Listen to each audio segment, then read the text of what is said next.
Lord Overworn opened an eye. Cautiously he smacked his lips together.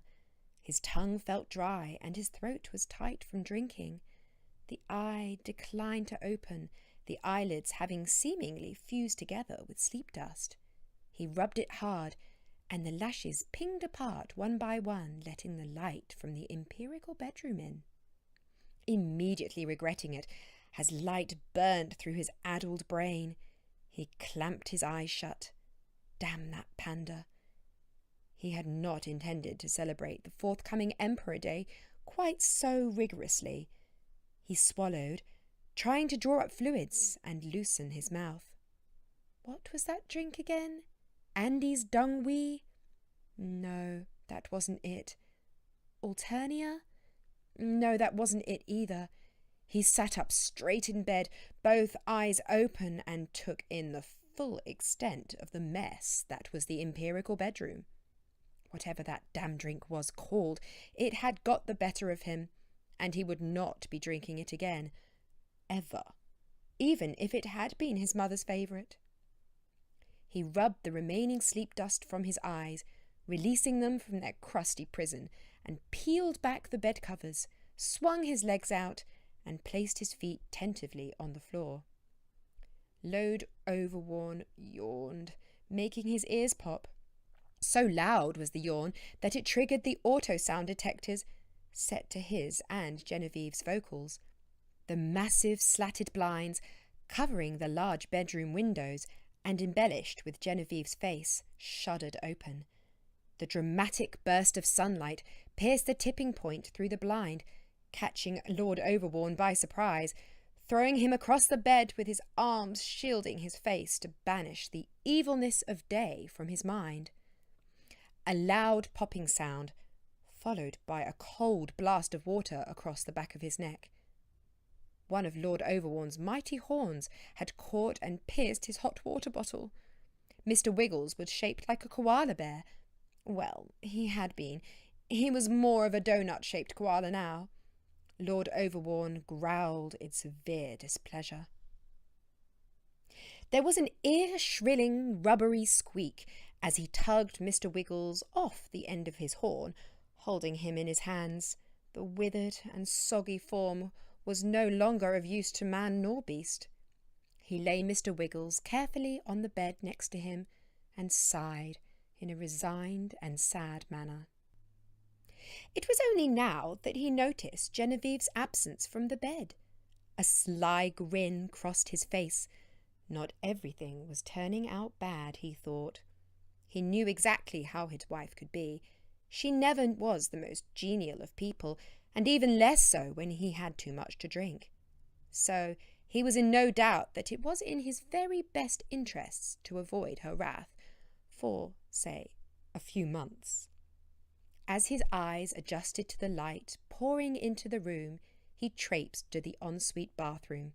Halting at the open door, he gaped at the bright red lipstick that adorned the large mirror above the sinks. Written were the words, "Do not come home tonight," which was odd, not due to the mild threat. He was used to those, and they could be far, far worse. It was the fact that Genevieve didn't even use lipstick. In fact, she wore no makeup at all. Before he could stop himself, he smiled at the mental image of his dear wife's massive mouth adorned with bright red lipstick. He shivered. Maybe not that funny after all. There, between the blood-red stone basins engraved with his and "Touch and Die," were the empty bottles of alcohol that had got him in this predicament. Lord Overworn's head spun. The very idea that he had consumed so much of the vile drink was hard to comprehend. He grabbed the bottles of Green's extra minty mouthwash and drank it down in one. Anything had to be better than the aftertaste of that alcohol. He let the bottle fall to the floor. Genevieve was already mad at him, so adding to the mess would make very little difference to her mood. He let out a loud, exasperated gasp. Minty, my arse! His tongue slapped about the inside of his mouth. Gripping his stomach with his hand, he heaved a little. His innards felt awful, slopping and gurgling away like an entire army of Garcipian mini-workers had stolen in through his nose during the night, travelled the 8 miles of intestines occupying his body, and decided his bowels were a good place to build a roller coaster. The heaving slowed, and his giddiness settled. He paused for a moment. Lord Overwarn had no idea if E4.6 had Garcipian mini-workers. Might be a good idea to get a scan, he muttered. His stomach rumbled. The scan could wait, Garcipian mini-workers or not. He was hungry and required sustenance. Toast! Toast was simple and not too offensive to his system at times like this, although, with the quantity of empty bottles staring at him from the bathroom, he could not recall another time quite like this one.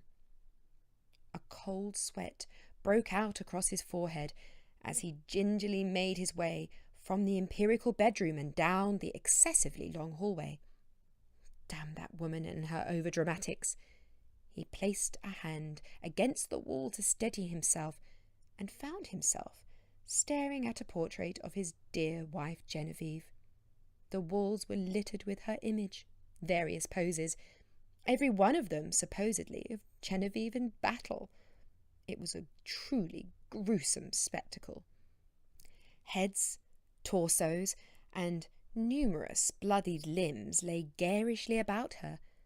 It was unnerving to the unindoctrinated, the hardest of which to stomach in this particular residence was the excessively large portrait hanging next to the bedroom door, opposite the main entrance. This, of course, Genevieve did on purpose. It depicted Genevieve stark naked on a chaise longue. Lord Overwarn had lost count of the times the milkman, who had the memory of an earth goldfish, dropped and shattered their milk on the doorstep upon seeing it. Eventually, Lord Overwarn made it to the kitchen, trying his best to ignore the rather nasty oil painting next to the door. He grimaced at the images. Blood soup bath in Bournemouth fed into his brain. Oh, he must be getting soft. This was the sort of thing he strived to accomplish, somehow. Some way, his dear lady wife had weakened his desire for all things bad. Lord Overwarn struggled head in hand into the lavishly decorated kitchen. Even with her evil ways, Genevieve had a rather nifty penchant for speciality bread. The pantry was bursting with the stuff: glazed brioche, ciabatta, Kentish muffin, sourdough rolls and loaves, mixed Mediterranean rolls, olive and oregano focaccia, multi-grain cottage loaves, olive and tomato kibaccia, sunflower seed loaves, coron bread, batads and rye bread. You name it, she had it. Lord Overwarn closed his eyes and reached inside. Oh. He was a little saddened that from the masses of bread in the pantry he had plucked out a plain old white loaf. He shrugged his shoulders. No matter. He would simply lather it with butter as thick as you like, the thought of which made his mouth water. But he still tasted a mix of terrible alcohol and the very unminty mouthwash. He needed a drink. Grabbing the largest glass he could see, he filled it to the brim from the cold tap and downed it in one. Water spilled down his chest in a desperate need to quench his thirst. "Ah!" he breathed out. He refilled the glass, but this time placed it on the worktop for later. He opened the kitchen doors, looking for something to cut the loaf. Fish knife, butter knife, dagger, and a small cleaver. Genevieve was paranoid about traitors and being assassinated, so she insisted that everything sharp was locked away somewhere only she knew about. The maid, Rosalie, had missed these, lucky for him, but not so lucky for her when Genevieve found out. He went to take the dagger, but no sooner did his fingertips touch it that he pulled his hand away. Carved roughly into the handle was a large C. Cecil. The dagger belonged to the Dark Queen's favourite torturer. Not knowing what it had been used for, he picked up the cleaver instead, spinning it expertly through his fingers. "Oh well," he muttered. "Thick-sliced it is, then." Holding the bread in a tight grip with his left hand, he raised the small, gleaming cleaver high above his head and brought it down hard on the end of the loaf. But, to his surprise and annoyance, the cleaver skimmed off the loaf and took a small slice out of the kitchen worktop. "Oh, scalp!" shrieked Lord Overwarn, his face now a sickly green. The worktop he had just accidentally shaved a chunk out of was Genevieve's centrepiece of the entire room.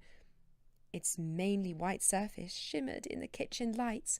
Small amounts of blue, green, hazel and brown were randomly set within, made from the solidified and moulded eyes of over 10,000 Roten blowfish.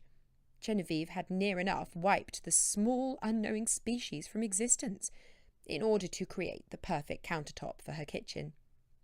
It was irreplaceable, unlike Lord Overwarn. He dropped the cleaver back on the worktop, wiping the handle clean with a towel. Best to let Rosalie take the blame for it. He couldn't handle another one of his dear ladywife's chats. To make it look more like Rosalie had been responsible, he needed something to incriminate her.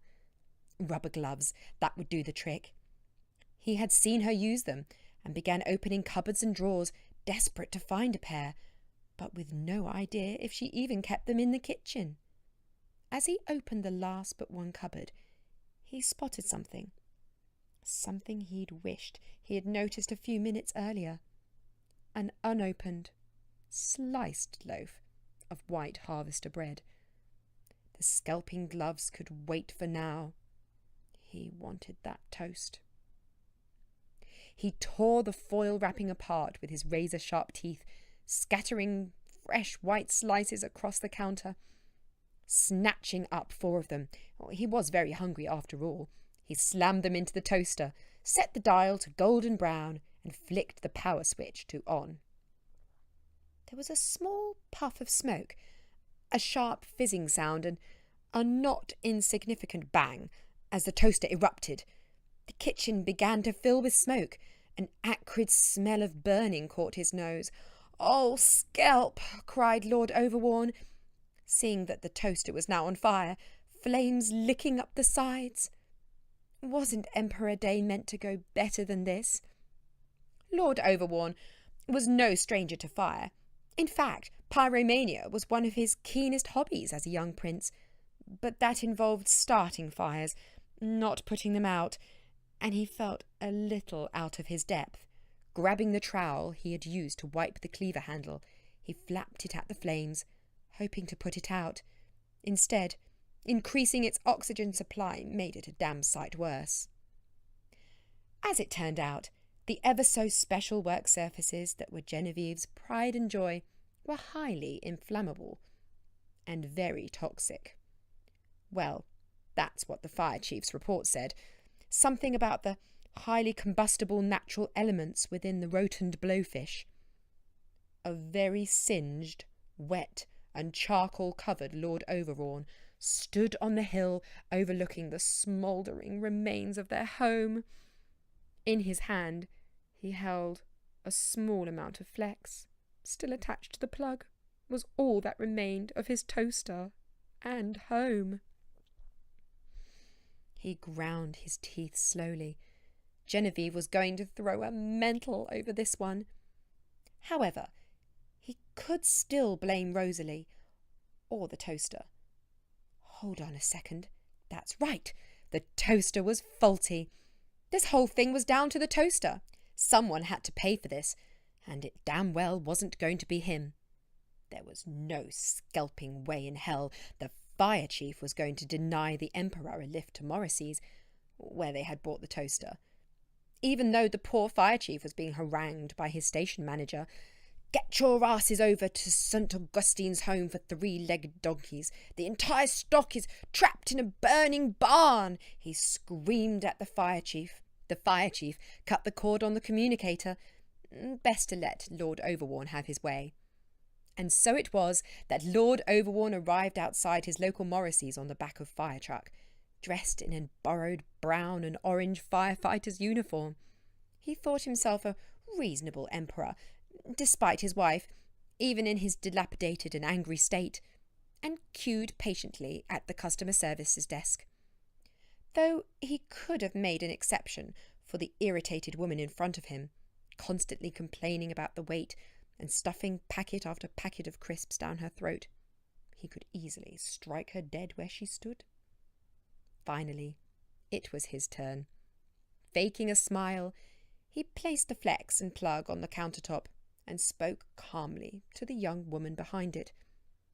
"I bought this toaster last week, and it appears to have a fault." The girl kept chewing her gum, twiddling her long, badly dyed hair through her fingertips, but did not look up. "I said, this toaster has failed in use," he bellowed at the girl, his temper getting the better of him.